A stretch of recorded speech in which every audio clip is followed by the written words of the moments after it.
usaha untuk mencapai apa yang menjadi cita-citanya di dalam kehidupan ini.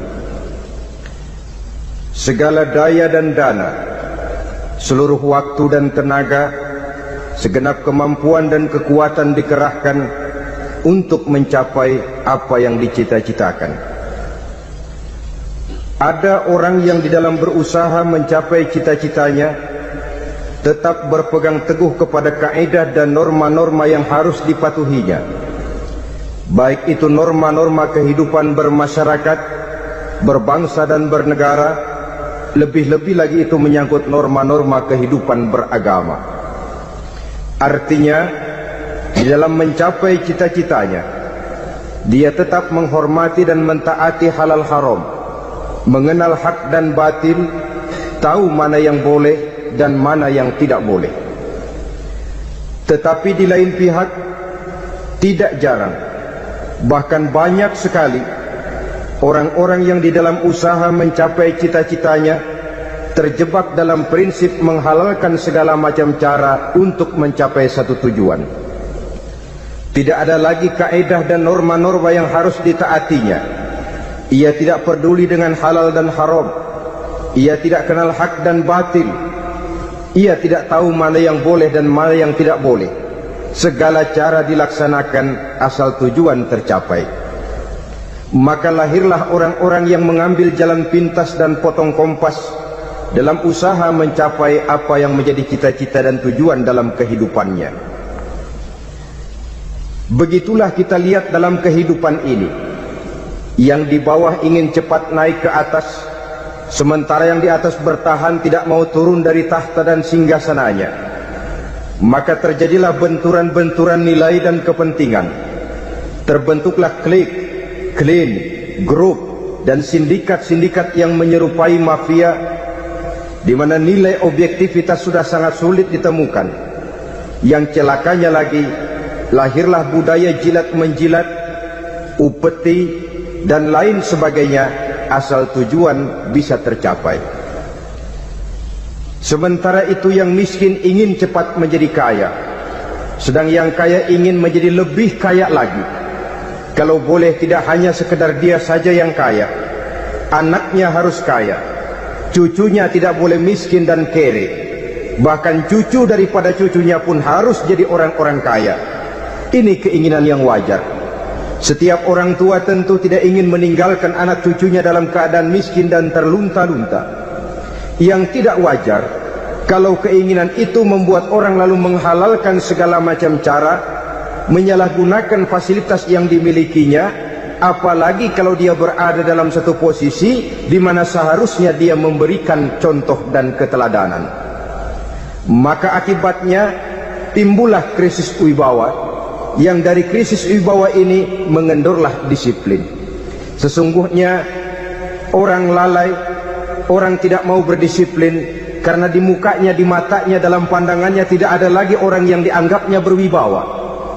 Dan wibawa itu hilang oleh karena orang merasa tidak ada keteladanan yang patut dijadikan contoh dalam kehidupannya. Inilah sesuatu yang kurang dirasakan di zaman kita sekarang ini. Bukan kurangnya teori, bukan kurangnya segala macam kaedah dan dalil, tetapi yang kita rasakan sekarang ini kurangnya contoh dan keteladanan dari orang-orang yang seharusnya memberikan contoh dan keteladanan itu. Berangkat dari sejarah dan kehidupan Rasulullah sallallahu alaihi wasallam, keberhasilan yang beliau peroleh, salah satu dasar utamanya ialah satunya kata dan perbuatan. Tidak bermental ganda, tidak bermain minyak di atas air, tidak menggunting dalam lipatan. Lidahnya adalah hatinya, ucapannya adalah perbuatannya, dan apa yang beliau ajarkan kepada orang lain, beliaulah pelaksana pertamanya. Saudara-saudara kaum muslimin rahimakumullah. Sementara itu pada sisi lain, yang miskin ingin cepat menjadi kaya, maka ia terjebak dalam prinsip tujuan menghalalkan cara apapun saja dilaksanakan asal dia bisa segera menjadi kaya. Maka salah satu jalan yang banyak dilaksanakan orang untuk mencapai kekayaan tanpa harus peras keringat dan banting tulang seperti umumnya orang adalah melalui satu jenis permainan yang umumnya kita kenal dengan nama judi. Ada dua bentuk dan pola daripada judi. Walaupun seiring dengan kemajuan ilmu pengetahuan dan teknologi canggih, peradaban manusia semakin tinggi, maka jenis macam judi yang dimainkan oleh manusia ikut-ikut menjadi canggih. Tetapi pada umumnya ada dua jenis macam judi itu. Pertama, ada judi yang dilakukan secara langsung, dalam arti seorang petaruh berhadapan dengan bandar atau orang berhadapan dengan orang. Dari judi yang dilaksanakan secara langsung ini, efek negatif yang segera bisa kita lihat dengan nyata. Pertama, timbulnya rasa dendam dan permusuhan. Walaupun orang nampak duduk berhadap-hadapan, walaupun kelihatannya mereka tertawa satu sama lain, tapi yakinlah itu cuma sekedar kulit saja. Pikiran yang ada dalam benak tiap-tiap orang yang terlibat dalam perjudian tidak lain ialah bagaimana saya bisa mengalahkan lawan main saya. Akibatnya tentu bisa kita pastikan, akan timbullah dendam dan permusuhan bagi yang kalah, akan timbullah rasa sombong dan menganggap remeh orang lain bagi yang menang. Yang kedua, lalainya orang kepada apa yang menjadi tanggung jawab dan kewajibannya. Orang bisa lupa kepada anak dan istri. Kalau kepada anak dan istri saja sudah bisa lupa, apalagi kepada yang lain, sebab anak dan istri memang merupakan bagian daripada kehidupan kita. Konon lagi saudara, konon lagi keluarga yang lain, anak istri saja bisa terlupakan oleh penyakit dan permainan yang bernama judi ini. Yang ketiga, hilangnya rasa sayang kepada harta. Harta yang didapatnya dengan peras keringat dan banting tulang, mungkin pergi pagi dan pulang sore. Setibanya dia di meja judi, apalagi uang tadi sudah bertukar dengan dalam bentuk koin, maka rasa sayang kepada harta itu tidak akan pernah ada lagi. Tetapi saudara-saudara, bagaimanapun juga, judi dalam artian langsung semacam ini hanya melibatkan orang-orang tertentu. Artinya selektif. Ada judi yang lebih berbahaya daripada jenis ini, perjudian massal. Taruhlah roulette dan kasino itu judi. Tetapi judi jenis roulette dan kasino ini bahayanya hanya untuk orang-orang tertentu yang memang sudah mapan, kelompok elit. Masa iya bocah angon di kampung main roulette?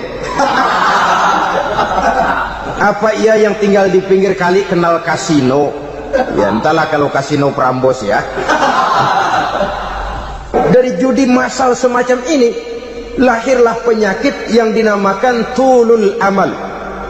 Tulul amal, orang yang terlalu panjang angan-angan. Bukan tidak boleh orang bercita-cita, sebab cita-cita itu perlu. Katanya manusia tidak makan masih bisa hidup 1 bulan lebih. Manusia tidak minum masih bisa hidup 3 hari lebih. Tapi manusia tidak punya cita-cita 1 jam pun dia tidak akan bisa hidup. Karena faktor yang membuat kita bergairah menghadapi kehidupan, faktor yang mendorong kita untuk tetap berusaha dan tegar menghadapi resiko, karena adanya cita-cita di dalam kehidupan kita.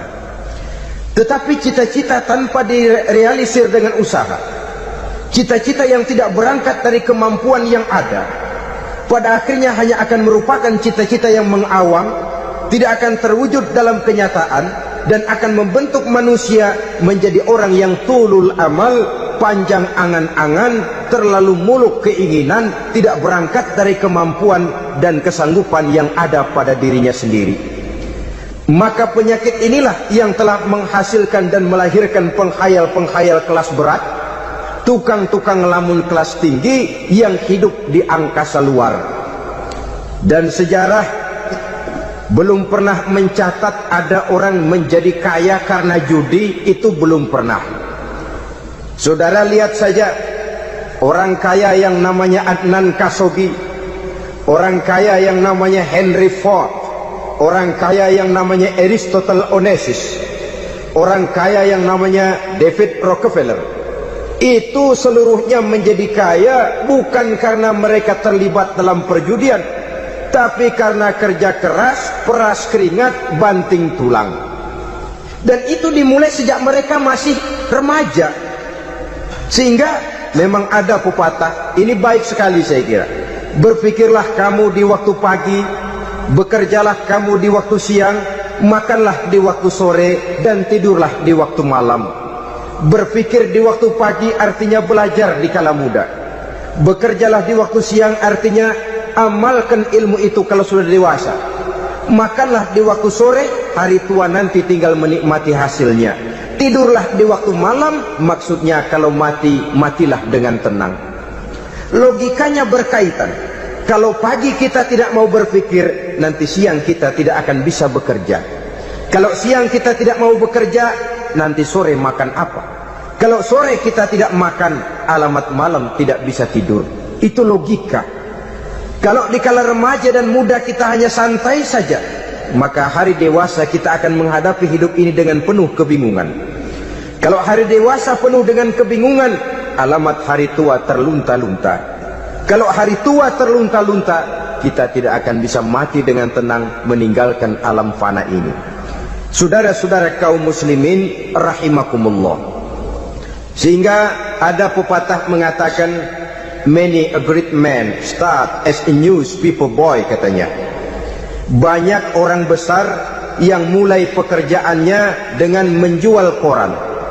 Artinya berangkat dari A. Banyak pengusaha mobil yang memulai pekerjaannya dari tukang cuci mobil, tapi lalu bertahap dan tegar menghadapi kenyataan. Sehingga proses demi proses dia hadapi dengan tegar, dengan tabah, dengan sabar, dengan ulet, sampai kepada membuahkan hasil. Kita ingin pintas, kayaknya mau, usahanya tidak mau, senangnya mau, peras keringatnya tidak mau. Ini tentunya akan melahirkan kontradiksi di dalam kehidupan. Maka dari jenis perjudian massal semacam ini, lahirlah penyakit tulul amal, panjang angan-angan, terlalu muluk cita-cita. Bayangkan saja, kalau ini terjadi secara massal, menimpa nasib rakyat kita di pedesaan yang jauh dari keramaian. Tiap hari mereka didina-bobokkan oleh gambaran tentang akan diperolehnya uang dalam jumlah yang banyak, dengan angka nol yang berentet. Tiap hari mereka melihat angka-angka itu. Mereka lambat laun akan terseret dalam arus tulul amal ini. Panjang angan-angan, muluk cita-cita, hanya dengan mengandalkan meja perjudian. Akibatnya timbul penyakit yang kedua, yang ketiga, yaitu malas berusaha. Orang kalau sudah terlalu asik berkhayal, menghitung bintang di langit, malas berusaha. Kalau ada temannya kerja jadi buruh kasar, bawa hasil yang merupakan jerih payah dan peras keringat dia, satu minggu bergaji 10-15 ribu, diketawain. Apaan gaji lu 10 ribu, 15 ribu? Entar gua nih kalau ketembus 100 juta, entar. Yang 10 ribu dan 15 ribu keringat orang itu dihina, itu dicela. Tetapi dia selalu menghitung, entar nih gua. Entarnya wallahu a'lam. Saudara hadirin yang saya muliakan, timbullah sikap malas, padahal di tengah negara sedang membangun di berbagai bidang kehidupan.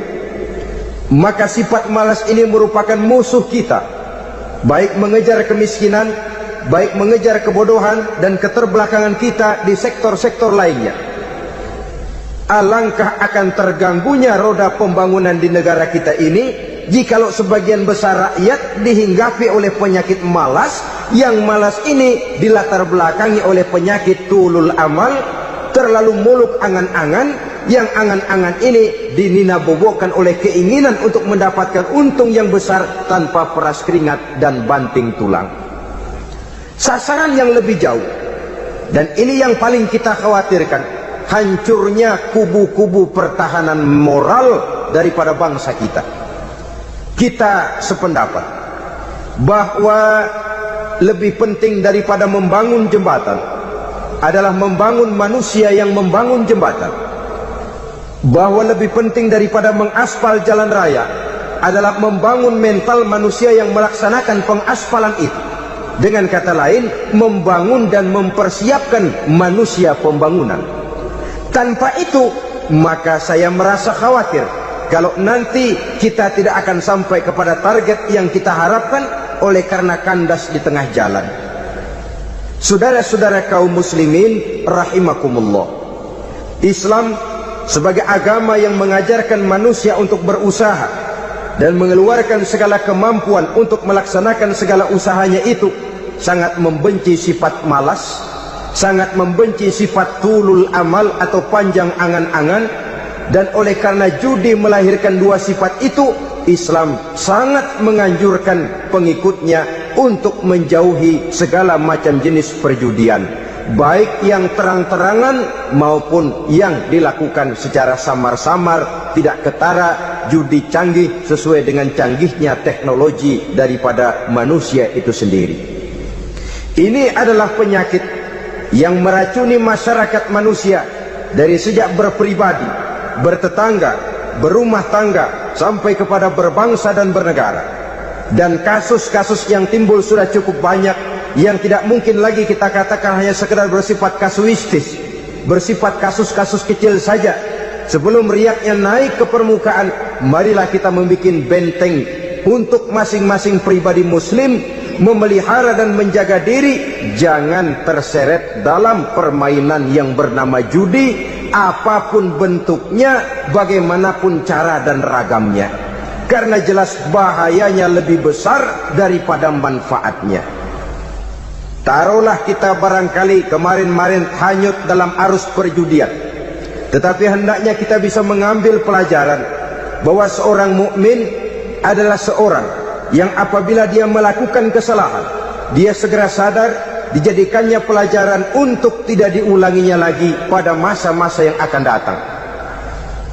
Dengan sikap semacam itu, kita tidak lagi akan mengulangi kesalahan-kesalahan lama, dan grafik kehidupan kita dari hari ke hari akan makin menunjukkan hal-hal yang baik dan positif adanya. Saudara-saudara kaum muslimin rahimakumullah, kalau ABRI masuk desa, rakyat beruntung. Kalau jaksa masuk desa, rakyat bahagia. Kalau koran masuk desa, rakyat ikut jadi cerdas. Tapi kalau judi masuk desa, rakyat kiamat. Pembangunan akan terbengkalai, roda perekonomian akan lesu, karena mestinya orang membelanjakan uang untuk sesuatu yang dia perlukan, akhirnya dia belanjakan untuk sesuatu yang dia tidak perlukan, karena gambaran, khayalan akan mendapat keuntungan yang jauh lebih besar lagi. Padahal istilah orang-orang tua kita dulu, lebih baik makan singkong betulan daripada makan roti ngimpi. Artinya uang yang 1.000-2.000 rupiah itu lebih baik dibelikan beras, dimasak, makan bersama anak dan istri, terasa nikmat dan halalnya, ketimbang beli kertas lalu ngelamun, menghayal, menghitung yang bukan-bukan. Itu kertas dibolak madep ulon, dibolak madep mudik, diputar sana, diputar sini, akhirnya palanya ikut muter. Kira-kira apa yang cocok? Masih belum puas, kertas dilihat, orang gila ditanyain. Sudah tahu waras, orang gila yang ditanya. Masih belum puas, nanya orang gila, tidur di kuburan. Allahu Akbar. Padahal di rumahnya tempat tidurnya empuk, anget, nggak ada nyamuk. Kuburan, tidur di kuburan. Dampak-dampak negatif yang semacam ini pada gilirannya mau atau tidak mau akan menyeberang kepada garis akidah, membahayakan dan mengancam nilai-nilai tauhid yang kita miliki. Sudah kertas dibolak-balik, tidak puas, orang gila ditanya. Orang gila ditanya belum maram, tidur di kuburan. Barangkali ada bisikan. Saudara hadirin yang saya muliakan, memang walaupun wahyu sudah berhenti, tapi Allah masih memberikan ilham kepada hamba-hambanya yang dikehendakinya. Tetapi ilham itu bentuknya positif. Kalau saudara pagi-pagi berniat, tahu-tahu datang pikiran nanti malam mau ngaji, itu namanya ilham. Kalau saudara sedang merenung, tahu-tahu datang pikiran, saya mau sedekah, itu namanya ilham, bentuknya positif. Tapi kalau ngelamun, tahu-tahu datang pikiran, nomor sekian sekian sekian pasang, itu bukan ilham, itu belis. Saudara hadirin yang saya muliakan, tidak puas tidur di kuburan, cari yang lebih paten lagi, dukun ditanya. Nah, saya ingin menuduhkan persoalan. Apa tidak boleh orang ziarah kubur? Apa tidak boleh orang pergi ke dukun? Ini dalam kaitannya dengan judi, karena ini penyakit yang sudah merajalela, mewabah di kalangan masyarakat kita di lapisan yang bawah ini. Saudara hadirin yang saya muliakan, ziarah kubur bukan saja boleh, malah dianjurkan oleh Nabi. Tetapi ziarah kubur yang dianjurkan oleh Nabi itu dengan tujuan pertama, agar orang ingat kepada mati. Kafa bil mauti wa'izah, kata Nabi. Cukup dengan mengingat mati menjadi pelajaran bagi kamu semua. Maka etikanya diajarkan, kalau saudara ziarah kubur, sampai di depan pintu kubur itu kan, Assalamualaikum ya ahlal kubur, wa inna insyaallahu bikum lahikun. Kami satu saat insyaallah pasti akan menyusul kamu. Kalau kamu sekarang berbaring di sini, satu saat kami akan berbaring di sini. Ziarah kubur mengingatkan orang kepada mati. Orang yang ingat kepada mati, gaya hidupnya lain dengan orang yang tidak ingat mati. Nah, orang kalau nggak ingat mati, gaya hidupnya nggak terkontrol. Kalau dia berkuasa, Fir'aun. Itu nggak ingat mati. Kalau dia kaya, Korun. Sudah gambarannya nggak merupakan gambaran-gambaran yang baik. Orang yang ingat mati, dia berkuasa, dia berlaku adil. Satu saat saya akan mati, dan ini akan dimintakan pertanggungan jawab. Orang kaya ingat mati, dia akan jadi pemurah. Kenapa? Kalau saya diberikan ilmu, pertanyaan akhirat cuma satu, ilmumu kau amalkan untuk apa? Kalau saya diberikan umur panjang, pertanyaan akhirat cuma satu, umurmu kau habiskan di mana? Tapi jikalau saya diberikan harta, pertanyaan akhirat ada dua, hartamu kau dapat dari mana, kau belanjakan kemana? Depannya ditanya, belakangnya ditanya. Dapat dari mana, dibelanjain kemana? Sebab dua-duanya berkaitan dengan kegiatan. Kadang-kadang dapatnya dari jalan yang baik, tapi keluarnya ke tempat yang tidak baik, itu pun tidak betul. Atau dapatnya dari yang tidak baik, tapi dibelanjakan untuk yang baik, itu pun tidak bisa diterima.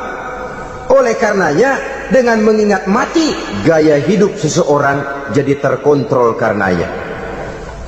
Yang kedua, dianjurkan kita untuk berziarah kubur itu mendoakan orang-orang yang sudah meninggal. Mal mayyitu fi qabrihi illa kal gharikil mutaghawwis, kata Nabi. Orang yang sudah meninggal itu di alam barzakhnya adalah seperti orang yang tenggelam di lautan, menunggu doa dari keluarganya yang masih hidup. Apakah itu anaknya, kemenakannya, cucunya, dan lain sebagainya. Adapun yang kalau kita ziarahi itu kuburnya orang-orang yang kita tahu merupakan orang soleh, orang yang berjiwa bersih, yang kita kenal ketakwaannya kepada Allah Subhanahu wa ta'ala, tidak ada salahnya kita bertabarruk, asal jangan dengan satu keyakinan bahwa dia secara mandiri bisa mendoakan kita. Dia hanya bisa melakukan itu hanya dengan izin Allah. Nah, umumnya orang kalau sudah ziarah ke kubur-kubur keramat itu, Allahnya kelupaan. Itu yang dikhawatirkan merusak dan mengganggu akidah. Sehingga di awal-awal perkembangan Islam, Nabi pernah melarang orang ziarah kubur itu. Ini bisa kita simak dari hadis, kuntu nahaitukum an ziyaratil qabri fazuruha. Dahulu aku pernah melarang kamu untuk ziarah kubur, adapun sekarang kalau mau ziarah, ziarahlah kamu. Kata-kata dulu aku pernah melarang kamu itu menggambarkan bahwa pada permulaan perkembangan Islam, nilai keimanan para sahabat masih rapuh, masih lemah, masih memerlukan pembinaan. Sehingga kalau mereka sering ke kubur, dikhawatirkan mereka minta kepada kubur. Nah, tetapi tatkala nilai keimanannya sudah mapan, sudah kuat, kata Rasul, fazuruha. Adapun sekarang kalau mau pergi berziarah, ziarahlah kamu.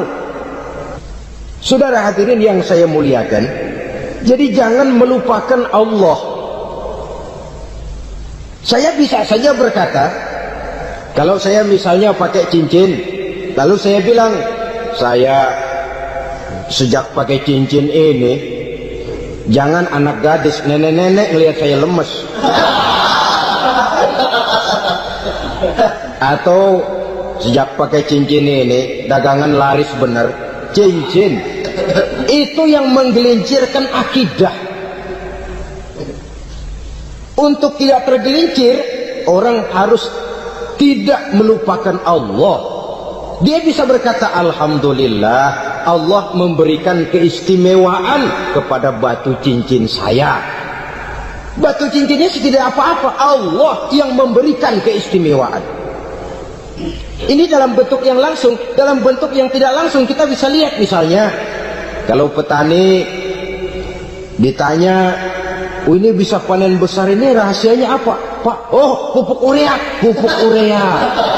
Nah, Allah nomor 16. Seorang petani yang baik keimanannya, dia akan berkata, kami bisa panen besar karena izin Allah. Lah, kalau pupuknya mah pakai pupuk urea, izin Allahnya dahulu, baru kemudian pupuknya nyusul. Jadi sebenarnya bukan cuma pergi ke dukun yang bisa merusak keimanan, pergi ke dokter juga bisa loh merusak keimanan. Kalau berkeyakinan bahwa dokter itulah yang memberikan sembuh, kenapa akidah saudara tidak tergelincir karenanya? Dokter hanya memberikan obat dan resep, sembuh itu datangnya dari Allah. Ini yang diungkapkan lewat lisan Nabi Ibrahim alaihissalam, wa idza maridtu fahuwa yashfini. Apabila aku sakit, dialah Allah yang memberikan sembuh. Memberikan sembuh. Jangan juga menyalahartikan ayat ini. Ada ayat begini sakit terus nekat. Udah nggak usah berobat dah, memang penyakit dari Tuhan, ntar waktunya baik ya baik ya. Udah ampek terus dah. Orang yang berobat saja belum tentu sembuh, apalagi yang tidak berobat. Sama juga orang nggak sembahyang kita ajakin ngotot, lo juga yang sembahyang belum tentu masuk surga katanya. Lah yang sembahyang belum tentu masuk surga, bagaimana cengoran lo yang nggak sembahyang?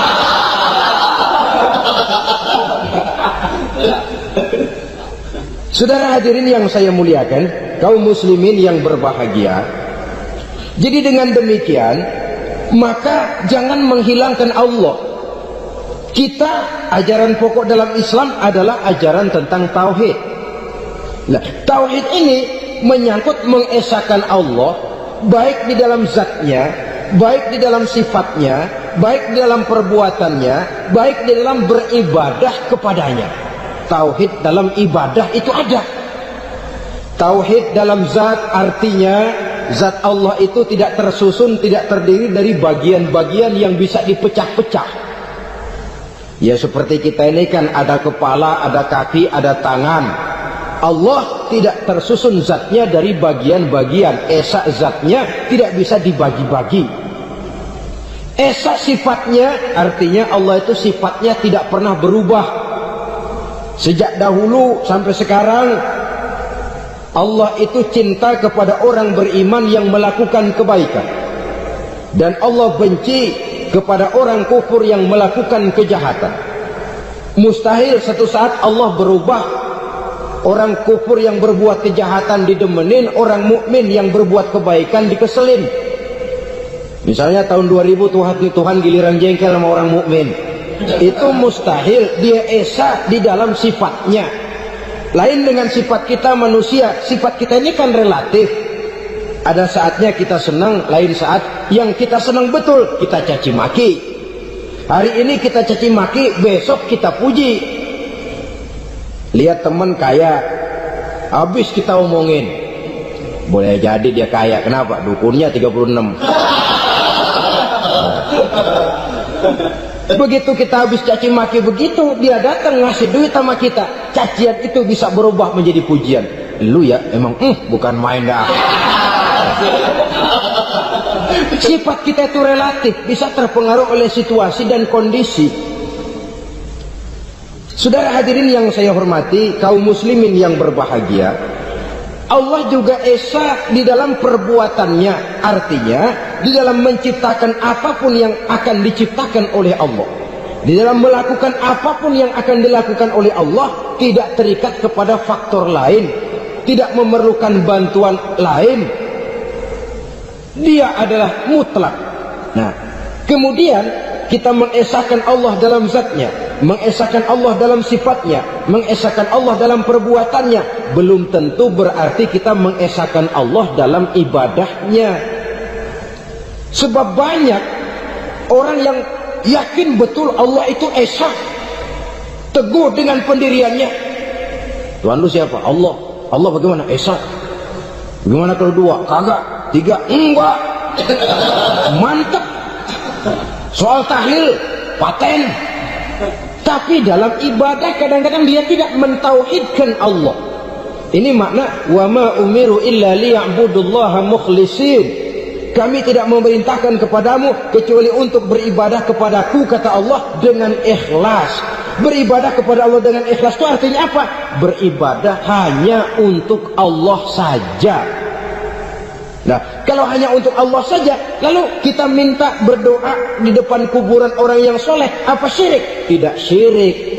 Kalau kita berkeyakinan bahwa orang tempat kita memanjatkan doa itu hanya bisa mendoakan kita dengan izin Allah. Dia sendiri tidak punya kekuasaan apa-apa. Tanpa izin Allah dia tidak bisa berbuat apa-apa. Itu tidak menyebabkan orang menjadi syirik. Sama saja dengan kalau saya berkata tadi, alhamdulillah Allah telah memberikan keistimewaan kepada batu cincin saya. Apa salahnya Allah memberikan keistimewaan kepada benda-benda mati? Allah memberikan keistimewaan kepada Hajar Aswad, benda mati. Allah memberikan keistimewaan kepada Masjidil Haram, benda mati. Allah memberikan keistimewaan kepada Ka'bah, benda mati. Orang tawaf keliling Ka'bah, sembahyang di Masjidil Haram, sujud menghadap kepada Ka'bah, apakah jadi syirik? Tidak. Kita tidak menyembah Ka'bahnya, kita menyembah yang punya Ka'bah itu. Nah, di sini kita lihat bahwa fungsi Ka'bah hanya merupakan wasilah.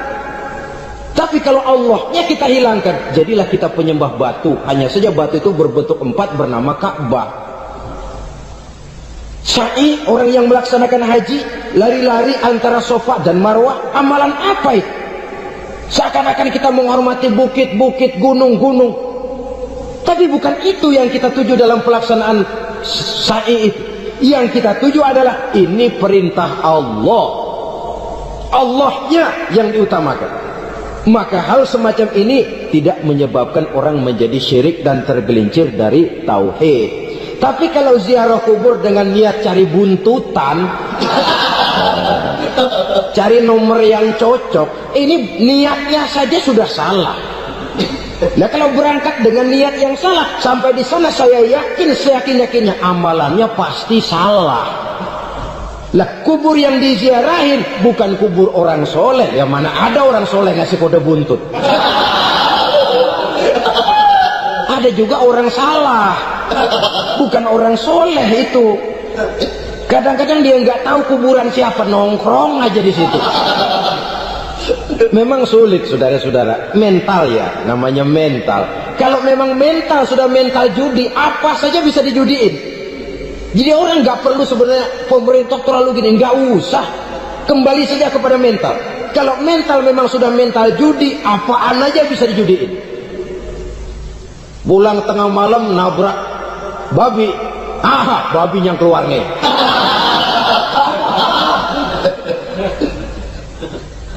Mobil lewat, nomornya bisa dijudiin.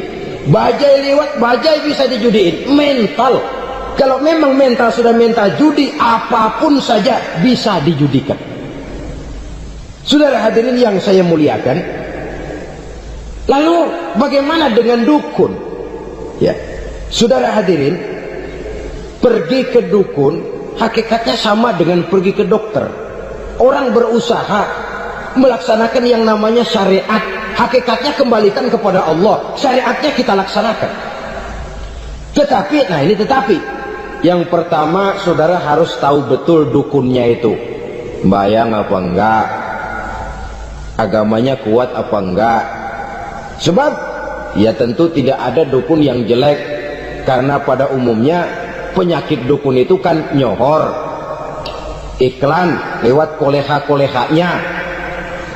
Kita bisul kecil datang, kita dukun, ini si kecil kemarin bisul kayak kelapa 5 menit baik. 5 menit padahal kemarin kagak ada yang datang. Diolah sedemikian rupa supaya orang mantap. Jadi jangan asal sembarangan. Kadang-kadang lihat potongan dukunnya aja kita ngeri. Mukanya sudah kremot, nggak pernah tersentuh air wudhu. Jangankan air wudhu, mandi aja jarang. Yang kayak begini yang dipegang mati-matian, yang dipercayai habis-habisan, akan kita kemanakan tauhid kita ini? Apalagi kalau perginya sudah dengan niat mencari nomor yang jitu. Itu saya katakan lagi tadi, berangkat saja sudah dengan niat yang salah. Orang berusaha silahkan. Sama juga kita ke dokter. Oleh dokter kan setelah diperiksa penyakit kita, lalu dianalisa, oh ini penyakitnya ini, kemudian diberikan obat. Lah obat itu kan tentu ada aturan minumnya tuh.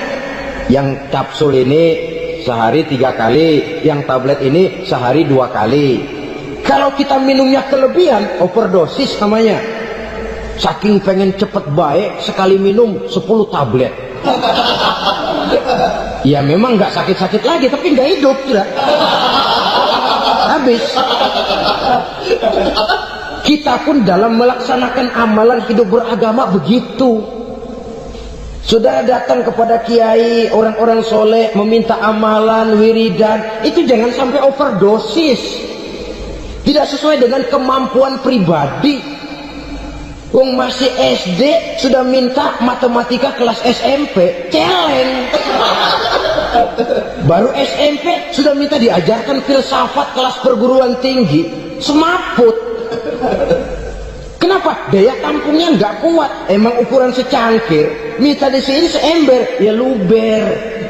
Lebihnya nggak cukup. Kenapa? Yang diberikan, yang diamalkan tidak sesuai dengan makomnya, tidak sesuai dengan kemampuan yang ada pada dirinya. Saudara hadirin yang saya muliakan, akhirnya apa? Mencelakakan dirinya sendiri, ngawur. Baru sembahyang seminggu udah ngaku ketemu malaikat. Sembahyang ditemenin malaikat, lah sembahyang baru seminggu mulai, itu malaikat iseng amat.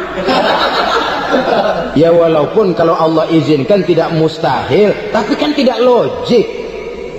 Orang yang melaksanakan ibadah puluhan tahun memerlukan riyadhah dan latihan, khusyuk dan tawadhu, penuh tazallul, merendahkan diri di hadapan Allah, belum tentu mendapat karunia yang semacam itu. Saudara hadirin yang saya muliakan, jadi dengan kata lain, yang pertama lihatlah dulu kualitas dukun yang akan saudara datangi itu.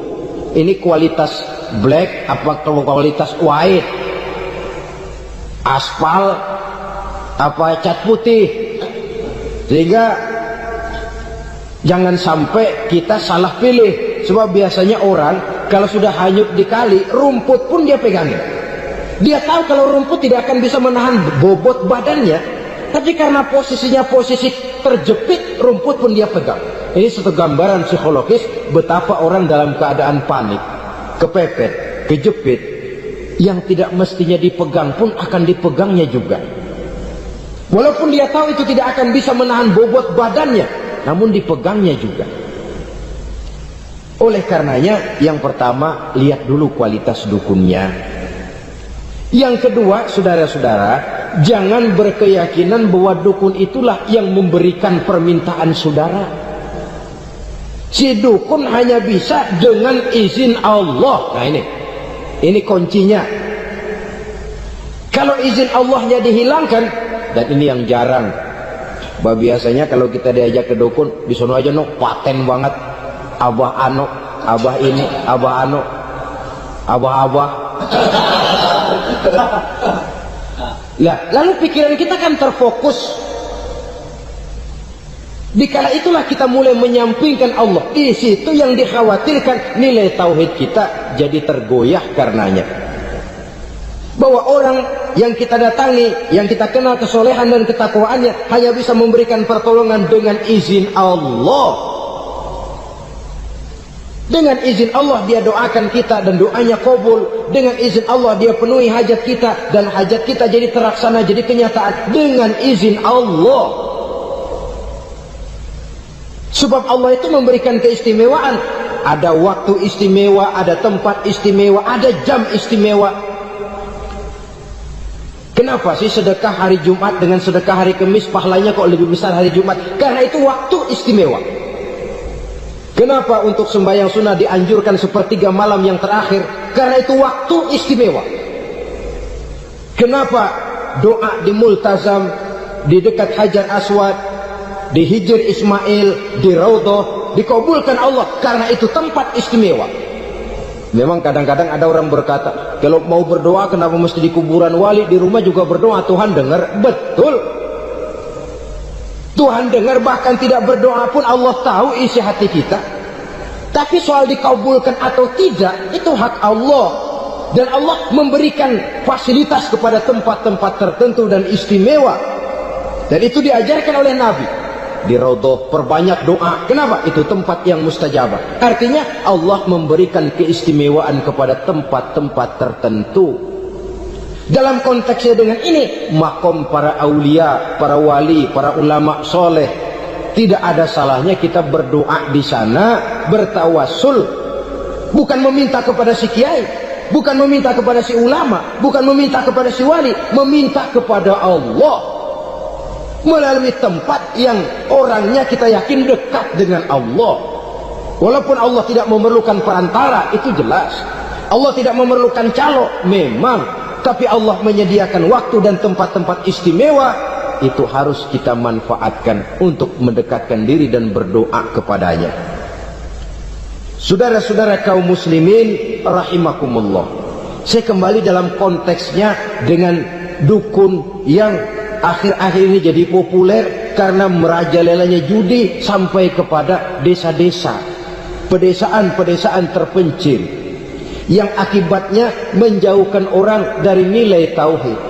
Padahal benar kalau orang berkata kadzabal munajjimun walau sodaku, tukang-tukang ramal itu bohong walaupun benar.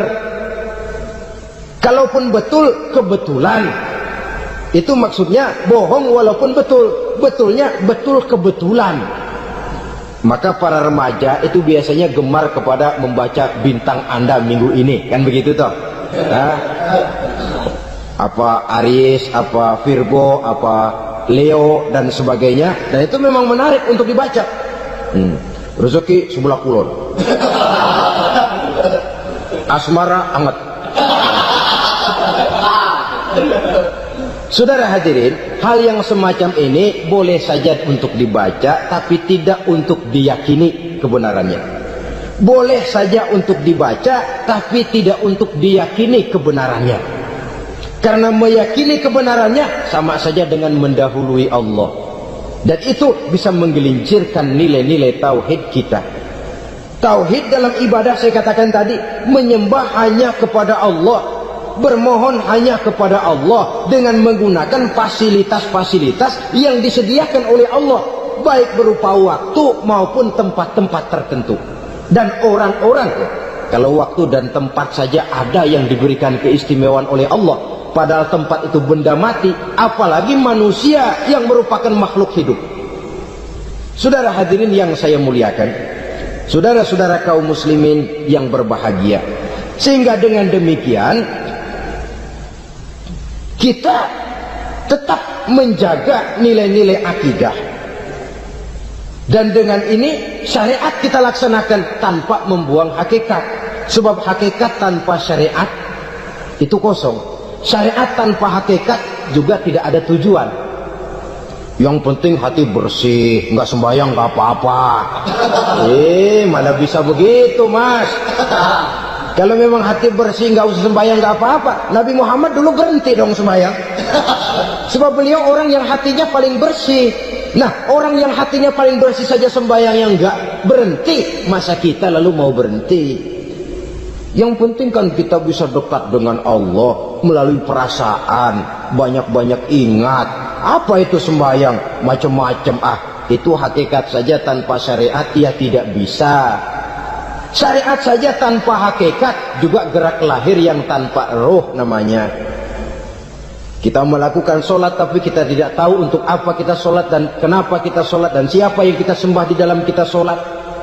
Sehingga dengan demikian keduanya tidak bisa terpisahkan satu sama lain, seperti halnya kulit dan isi. Barangkali pernah saya ingatkan, kulit penting, isi pun juga penting. Hakikat penting, syariat juga penting.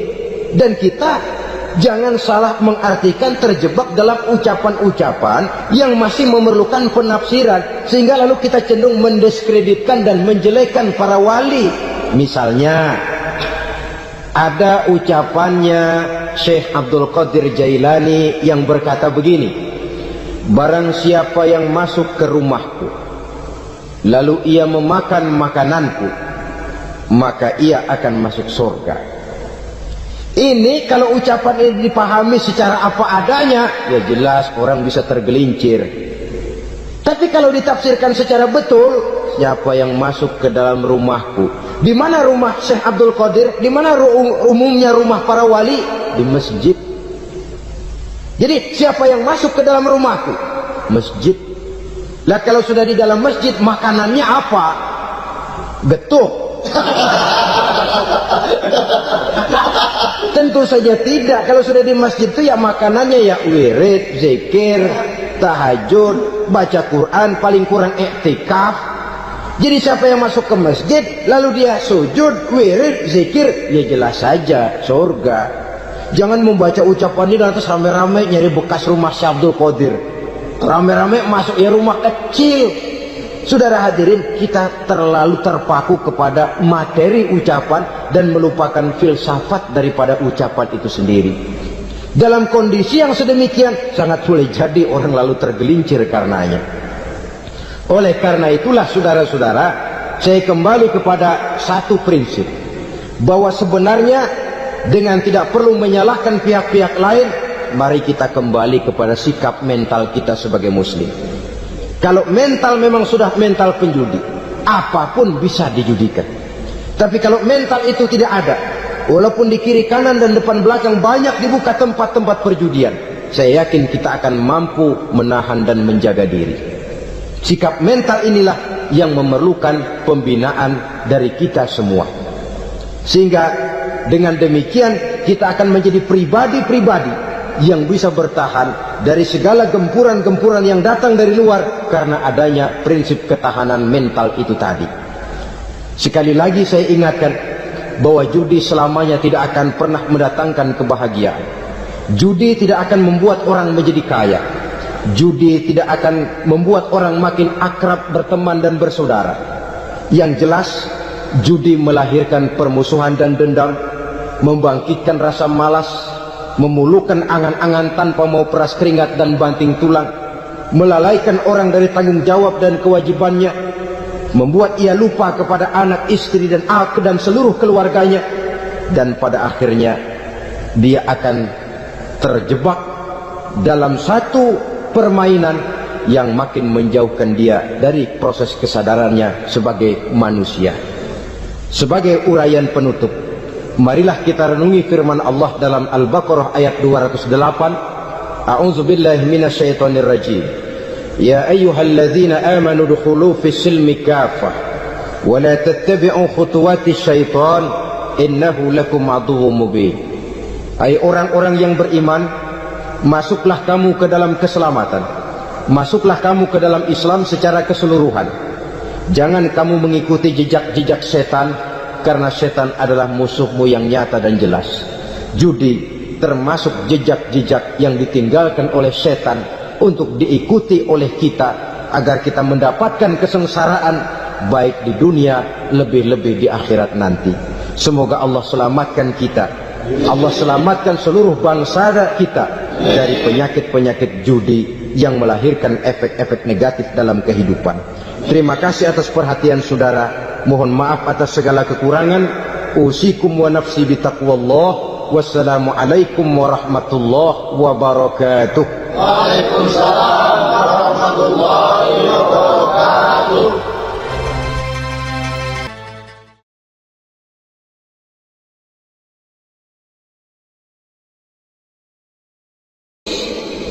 Tidak sesuai dengan kemampuan pribadi. Wong masih SD sudah minta matematika kelas SMP, celeng. Baru SMP sudah minta diajarkan filsafat kelas perguruan tinggi, semaput. Kenapa? Daya tampungnya nggak kuat. Emang ukuran secangkir, minta di sini seember, ya luber. Lebihnya nggak cukup. Kenapa? Yang diberikan, yang diamalkan tidak sesuai dengan makomnya, tidak sesuai dengan kemampuan yang ada pada dirinya. Saudara hadirin yang saya muliakan, akhirnya apa? Mencelakakan dirinya sendiri, ngawur. Baru sembahyang seminggu udah ngaku ketemu malaikat. Sembahyang ditemenin malaikat lah, sembahyang baru seminggu mulai.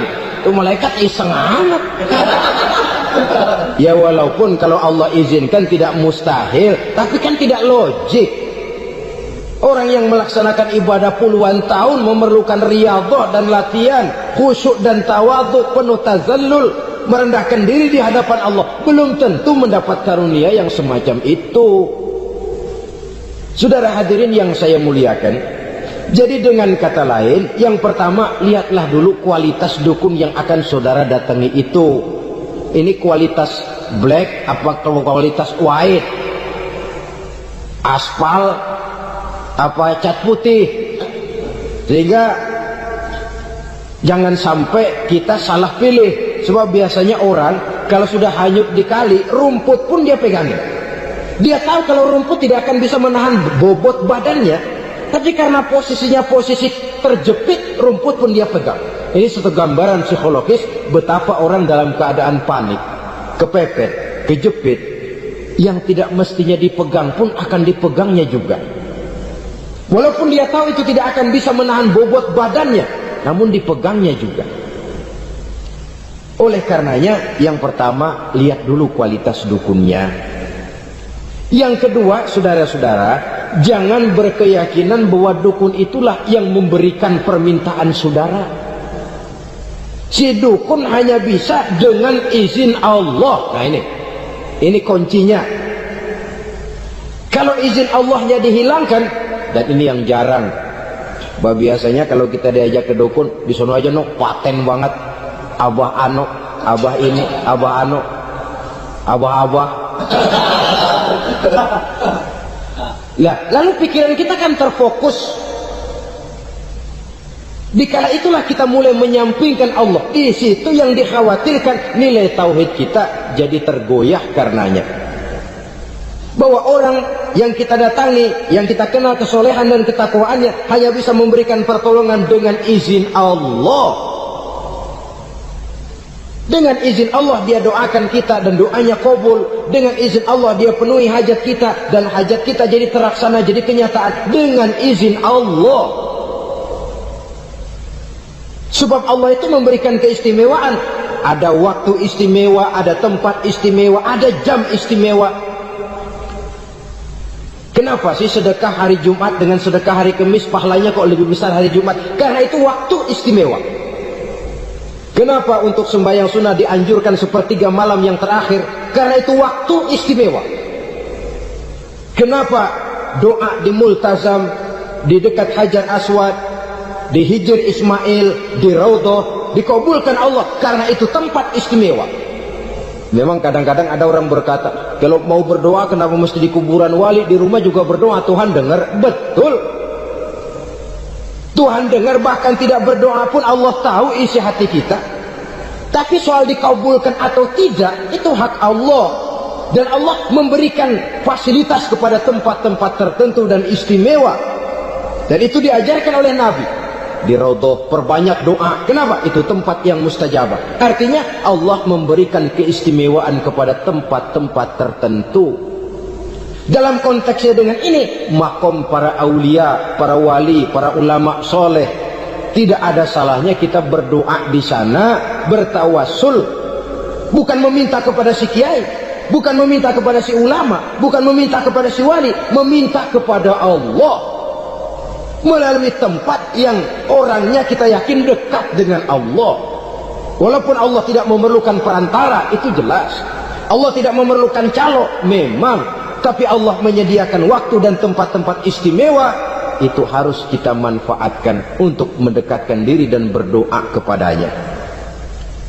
Saudara-saudara kaum muslimin rahimakumullah, saya kembali dalam konteksnya dengan dukun yang akhir-akhir ini jadi populer karena merajalelanya judi sampai kepada desa-desa, pedesaan-pedesaan terpencil, yang akibatnya menjauhkan orang dari nilai tauhid.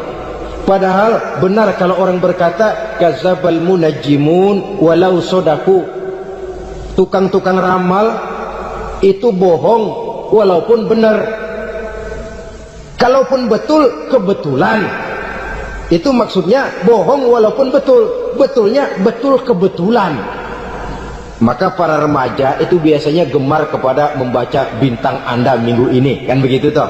Nah, apa Aries, apa Virgo, apa Leo dan sebagainya, dan itu memang menarik untuk dibaca. Rezeki sebelah kulon, asmara anget. Saudara hadirin, hal yang semacam ini boleh saja untuk dibaca, tapi tidak untuk diyakini kebenarannya. Boleh saja untuk dibaca, tapi tidak untuk diyakini kebenarannya. Karena meyakini kebenarannya sama saja dengan mendahului Allah. Dan itu bisa menggelincirkan nilai-nilai tauhid kita. Tauhid dalam ibadah, saya katakan tadi, menyembah hanya kepada Allah, bermohon hanya kepada Allah dengan menggunakan fasilitas-fasilitas yang disediakan oleh Allah, baik berupa waktu maupun tempat-tempat tertentu. Dan orang-orang, kalau waktu dan tempat saja ada yang diberikan keistimewaan oleh Allah, padahal tempat itu benda mati, apalagi manusia yang merupakan makhluk hidup. Saudara hadirin yang saya muliakan, saudara-saudara kaum muslimin yang berbahagia, sehingga dengan demikian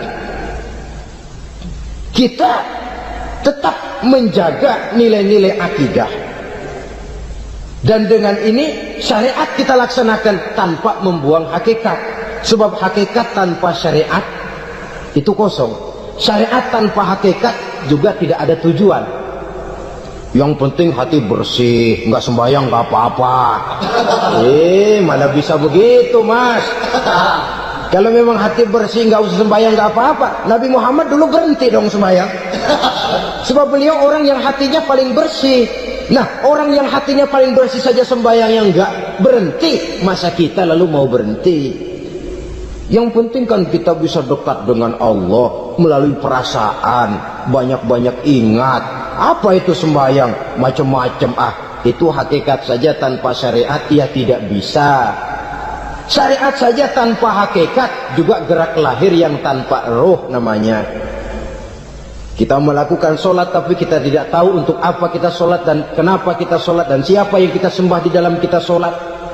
Sehingga dengan demikian keduanya tidak bisa terpisahkan satu sama lain, seperti halnya kulit dan isi. Barangkali pernah saya ingatkan, kulit penting, isi pun juga penting. Hakikat penting, syariat juga penting. Dan kita jangan salah mengartikan, terjebak dalam ucapan-ucapan yang masih memerlukan penafsiran, sehingga lalu kita cenderung mendiskreditkan dan menjelekkan para wali. Misalnya ada ucapannya Syekh Abdul Qadir Jailani yang berkata begini: barang siapa yang masuk ke rumahku lalu ia memakan makananku, maka ia akan masuk surga. Ini kalau ucapan ini dipahami secara apa adanya, ya jelas orang bisa tergelincir. Tapi kalau ditafsirkan secara betul, siapa yang masuk ke dalam rumahku. Di mana rumah Syekh Abdul Qadir? Di mana umumnya rumah para wali? Di masjid. Jadi siapa yang masuk ke dalam rumahku? Masjid. Lah kalau sudah di dalam masjid, makanannya apa? Getuk. Tentu saja tidak. Kalau sudah di masjid itu ya makanannya ya wirid, zikir, tahajud, baca Quran, paling kurang iktikaf. Jadi siapa yang masuk ke masjid lalu dia sujud, wirid, zikir, ya jelas saja surga. Jangan membaca ucapan ini lantas rame-rame nyari bekas rumah Syekh Abdul Qadir, rame-rame masuk ya rumah kecil. Saudara hadirin, kita terlalu terpaku kepada materi ucapan dan melupakan filsafat daripada ucapan itu sendiri. Dalam kondisi yang sedemikian sangat boleh jadi orang lalu tergelincir karenanya. Oleh karena itulah saudara-saudara, saya kembali kepada satu prinsip, bahwa sebenarnya dengan tidak perlu menyalahkan pihak-pihak lain, mari kita kembali kepada sikap mental kita sebagai muslim. Kalau mental memang sudah mental penjudi, apapun bisa dijudikan. Tapi kalau mental itu tidak ada, walaupun di kiri kanan dan depan belakang banyak dibuka tempat-tempat perjudian, saya yakin kita akan mampu menahan dan menjaga diri. Sikap mental inilah yang memerlukan pembinaan dari kita semua. Sehingga dengan demikian kita akan menjadi pribadi-pribadi yang bisa bertahan dari segala gempuran-gempuran yang datang dari luar karena adanya prinsip ketahanan mental itu tadi. Sekali lagi saya ingatkan bahwa judi selamanya tidak akan pernah mendatangkan kebahagiaan. Judi tidak akan membuat orang menjadi kaya. Judi tidak akan membuat orang makin akrab berteman dan bersaudara. Yang jelas judi melahirkan permusuhan dan dendam, membangkitkan rasa malas, memulukan angan-angan tanpa mau peras keringat dan banting tulang, melalaikan orang dari tanggung jawab dan kewajibannya, membuat ia lupa kepada anak, istri dan seluruh keluarganya, dan pada akhirnya dia akan terjebak dalam satu permainan yang makin menjauhkan dia dari proses kesadarannya sebagai manusia. Sebagai uraian penutup, marilah kita renungi firman Allah dalam Al-Baqarah ayat 208. A'udzubillahi minasyaitonir rajim.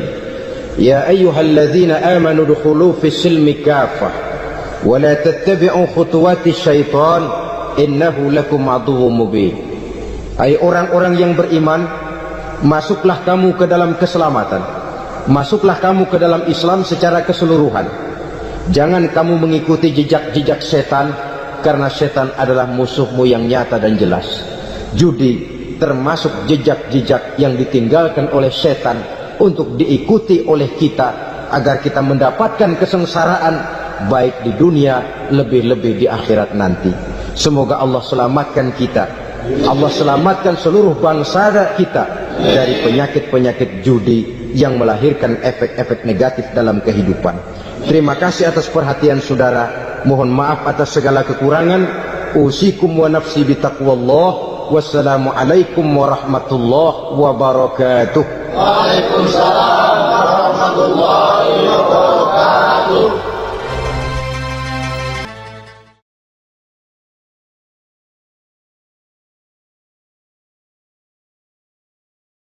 Terus rame-rame nyari bekas rumah Syekh Abdul Qadir, rame-rame masuk ya rumah kecil.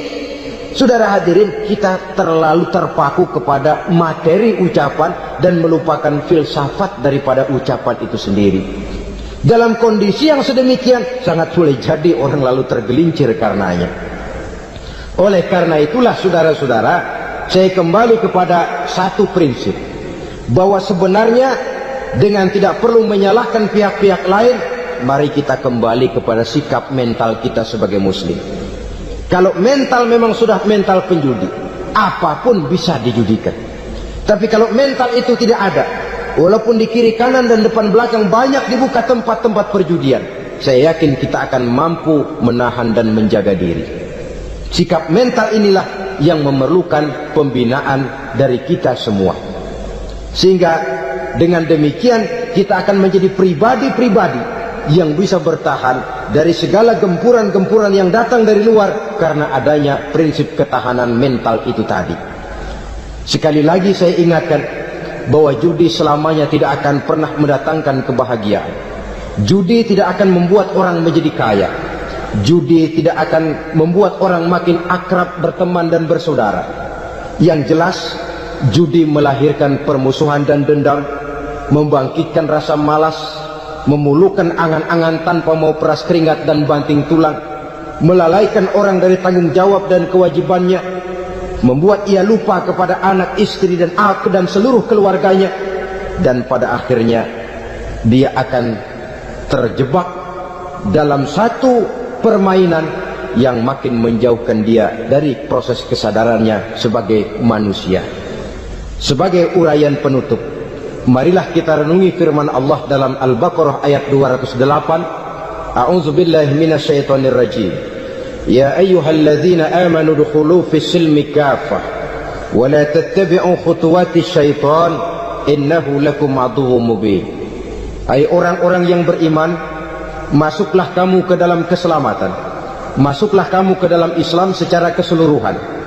Jangan kamu mengikuti jejak-jejak setan, karena setan adalah musuhmu yang nyata dan jelas.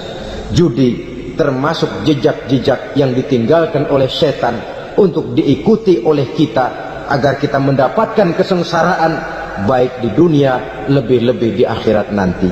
Semoga Allah selamatkan kita, Allah selamatkan seluruh bangsa kita dari penyakit-penyakit judi yang melahirkan efek-efek negatif dalam kehidupan.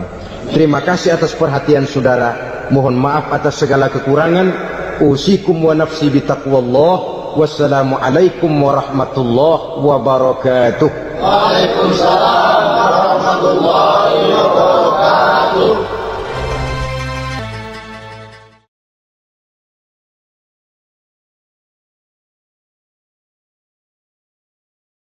Kita agar kita mendapatkan kesengsaraan baik di dunia, lebih-lebih di akhirat nanti.